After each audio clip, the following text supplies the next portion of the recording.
Assalamualaikum warahmatullahi wabarakatuh. Innal hamdalillah nahmaduhu wa nasta'inuhu wa nastaghfiruh wa na'udzu billahi min syururi anfusina wa min sayyiati a'malina. May yahdihillahu fala mudilla lahu wa may yudlil fala hadiya lahu. Asyhadu an la ilaha illallah wahdahu la syarika lahu wa asyhadu anna Muhammadan 'abduhu wa rasuluh la nabiyya ba'da. Qala Allah ta'ala fi kitabihil karim, a'udzu billahi minasyaitonir rajim. Ya ayyuhalladzina amanu taqullaha haqqa tuqatih wa la tamutunna illa wa antum muslimun. Kaum muslimin muslimat yang berbahagia yang kami hormati, alhamdulillah puja dan puji syukur kita haturkan kepada Allah Subhanahu wa taala. Pada kesempatan yang berbahagia ini Allah masih mengkaruniakan kenikmatan kepada kita, iman Islam, dan Allah telah mengkaruniakan kepada kita untuk bisa menjalankan ketaatan dengan menjalankan syahum Ramadan. Salam dan salawat semoga senantiasa Allah curahkan kepada junjungan kita, kepada tauladan kita, kepada uswah ketua kita Nabiullah Muhammad sallallahu alaihi wasallam.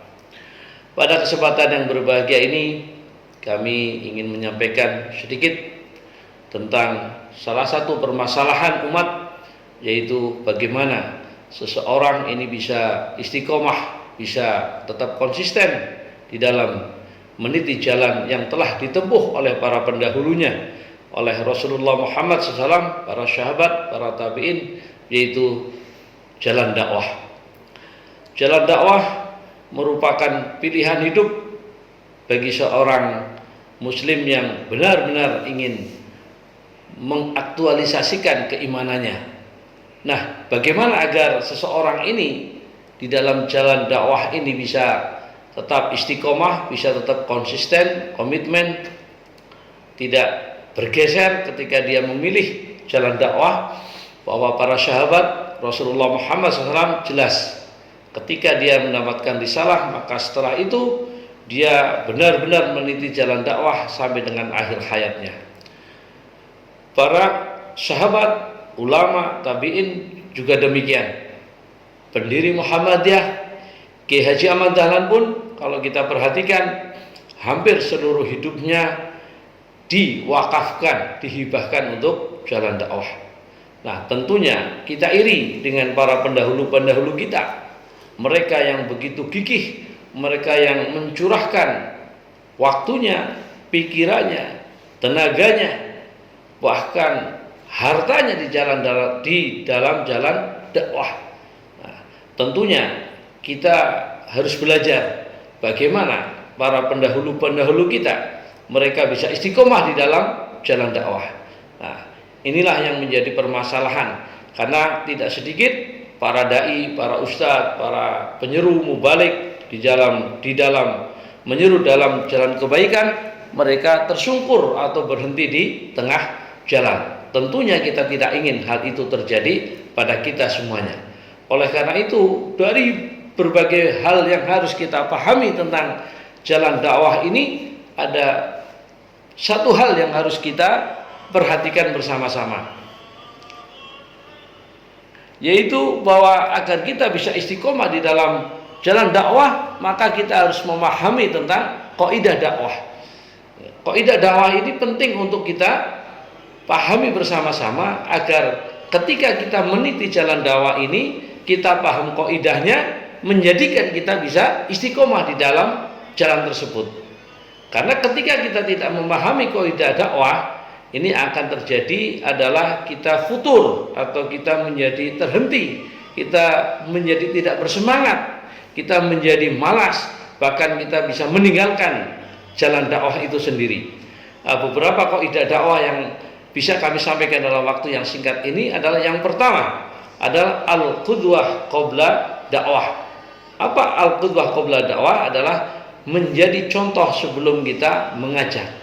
Nah, ini prinsip yang pertama atau kaidah yang pertama, bahwa saya menyeru kepada diri saya sendiri dan kepada para pemirsa saudara-saudara sekalian, ya, tentunya kita adalah sebagai dai penyeru pada kebaikan. Nah, ini Yang prinsip yang pertama adalah al-qudwah qabla dakwah, menjadi contoh sebelum kita ini berdakwah. Nah, tentunya contoh di sini banyak hal yang bisa kita lakukan, mulai dari tutur kata kita, perilaku kita, bagaimana kita hidup di lingkungan kita, bagaimana kita menjadi jamaah di masjid kita, bagaimana kita bisa menjadi anggota dari elemen masyarakat kita. Nah, ini banyak hal, ya banyak hal. Dan kita sudah pahami bersama bagaimana Rasulullah Muhammad SAW ketika dia belum menjadi seorang Rasul pun dia sudah memberikan keteladanan yang luar biasa, sampai masyarakat jahiliyah saat itu memberikan gelar kepadanya sebagai Al-Amin. Nah ini ya, jadi al-qudwah qabla dakwah, menjadi tauladan di dalam sebelum kita berdakwah. Yang kedua adalah at-taklif qabla ta'rif, ya, menarik simpati sebelum kita memberikan pengertian.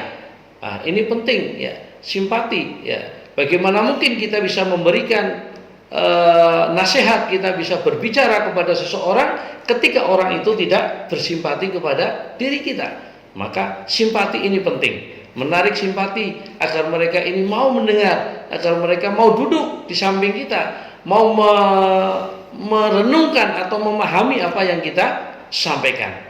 Itu yang kedua adalah memberikan simpati sebelum memberikan pengertian. Nah, kemudian setelah simpati apa? Adalah at-ta'rif qabla taklif, memberi pengertian sebelum kita memberikan beban kepada mat'u atau kepada objek dakwah. Ini penting ya. Setelah kita memberikan tauladan, kita memberikan simpati, baru kita kemudian memberikan pengertian terlebih dahulu. Pengertian tentang iman, tentang Islam, tentang ihsan, apapun yang berkaitan dengan Islam yang sangat komprehensif ini kita berikan kepada mereka ya, pengertian-pengertian. Nah, sehingga dengan pengertian ini akan menjadi apa? Akan menjadi pola pikir, menjadi mindset, menjadi fikrah. Setelah menjadi fikrah, maka setelah itu baru kita bisa memberikan beban.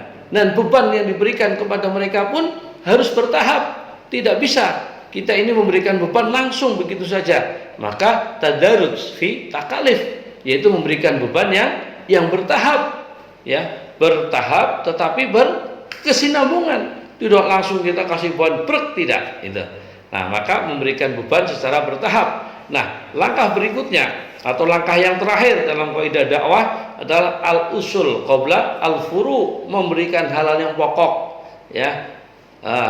Sebelum memberikan hal-hal yang sifatnya itu cabang, memberikan yang utama dulu sebelum hal-hal yang lain. Nah, ketika yang utama ini mereka sudah bisa paham, sudah melekat, sudah mengakar di dalam hatinya, maka ketika kita memberikan hal-hal yang lain, insya Allah itu akan tidak menjadi permasalahan. Meskipun ada perbedaan dalam hal fikih, mereka tidak akan bergeming sedikit pun. Nah, itulah para pemirsa, saudara-saudaraku kaum muslimin dan muslimat yang berbahagia, para pejuang-pejuang di jalan Islam, di jalan Allah.